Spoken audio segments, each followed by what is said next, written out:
அனைவருக்கும் வணக்கம்.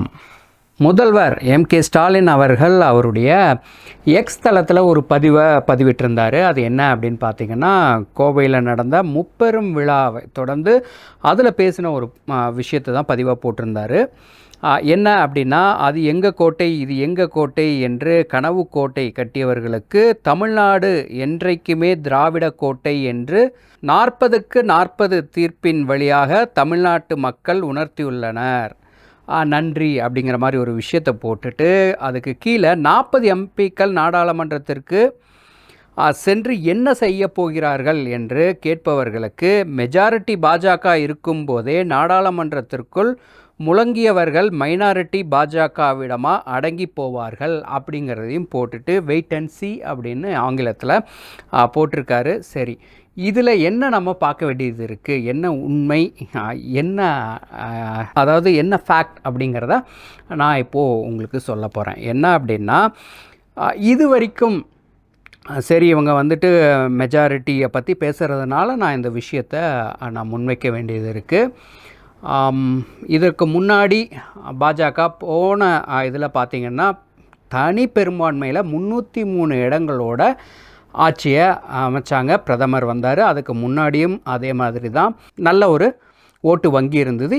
இந்த தடவை 2024 என்ன நடந்தது அப்படின்னா, இவர் வந்துட்டு அம்மா அவர்கள் சொன்னது தான் எனக்கு ஞாபகம் வருது.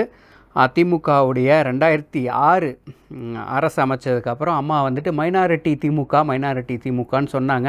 இப்போ ஸ்டாலின் அவர்கள் இதுதான் சான்ஸ், நம்மளும் சொல்லிக்கலாம், நம்ம தான் இது வரைக்கும் நம்மளை தான் சொல்லி கேள்விப்பட்டிருக்கோம், நம்ம இப்போ சொல்கிறதுக்கு ஒரு வாய்ப்பு அப்படிங்கிற மாதிரி பாஜகவை மைனாரிட்டின்னு சொல்கிறார். எந்த வகையில் மைனாரிட்டி பாஜக?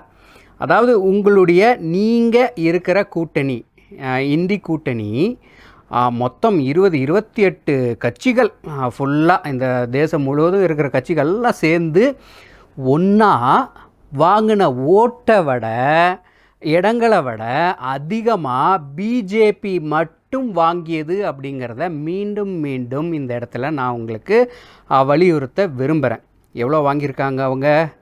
230க்கு மேலே. சரி, அதே மாதிரி இன்னொரு விஷயம், சந்திரபாபு நாயுடு அவர்களும் நிதிஷ்குமார்களும் இல்லை அப்படின்னா ஆட்சி அமைச்சிருக்க முடியாது அப்படிங்கிற ஒரு பேச்சு தொடர்ந்து பேசிகிட்டு இருந்தீங்க.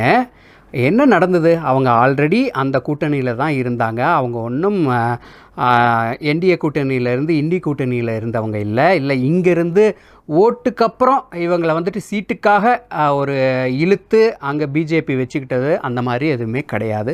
சரி, இதெல்லாம் ஒரு பக்கம் இருக்குது. உங்களுக்கும் நல்லாவே தெரியும், திராவிட கட்சிகளுக்கு நல்லா தெரியும், இதுதான் உண்மையான ஃபேக்ட்டுன்னு. நான் இப்போ சொல்ல வந்ததே என்ன அப்படின்னா, 2006 மைனாரிட்டியாக இருந்து ஆட்சி அமைச்சு எல்லா கட்சியும் சேர்ந்து நீங்கள் ஆதரவோடு நீங்கள் ஆட்சி அமைச்ச போது கூட உங்களுடைய அமைச்சரவையில் எல்லாருமே திமுக தான் இருந்தீங்க. இப்போ நீங்கள் மெஜாரிட்டியாக இருக்கும்போதும் திமுக தான் அமைச்சர்களாக இருக்காங்க. இது வரைக்கும் நீங்கள் ஆட்சிக்கு வந்தபோதெல்லாம் தமிழகத்தில் ஒரு மினிஸ்டராவது மற்றவங்களுக்கு கொடுத்துருக்கீங்களா? நீங்கள் எப்படி மெஜாரிட்டியை பற்றி பேசலாம்?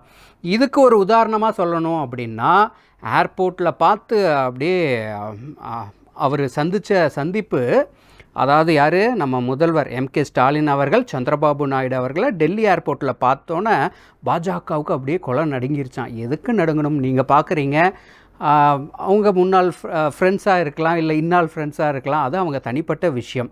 அவர் அந்த சந்திப்புக்கு அப்புறம் மாறி போயிருந்தால் தான் நீங்கள் இதை ஒரு பெரிய பேச்சாக பேசணும். ஆனால் அப்படி ஒன்றும் மாறி போகலை. நான் நன்றி கெட்டவன் இல்லை அப்படின்னு அவரே சொல்லியிருந்தார். இதை எதுக்கு சொல்ல வரேன்னா, மெஜாரிட்டியாக ஆட்சி அமைச்ச சந்திரபாபு நாயுடு அவர்கள் என்ன பண்ணியிருக்காரு? மினிஸ்ட்ரியில் முக்கியமான சுகாதாரத்துறை அமைச்சராக பாஜகவுடைய சத்யகுமார் அப்படிங்கிற ஒரு பிஜேபி எம்எல்ஏவுக்கு சுகாதார அமைச்சராக மெஜாரிட்டியில் சீட்டே கொடுக்கணும்னு அவசியம் இல்லாத சந்திரபாபு நாயுடு அவர்கள் பாஜகவுக்கு கொடுத்துருக்காங்க. இந்த மாதிரி தமிழகத்தில் நடக்கிறதுக்கு வாய்ப்பு இருக்கா?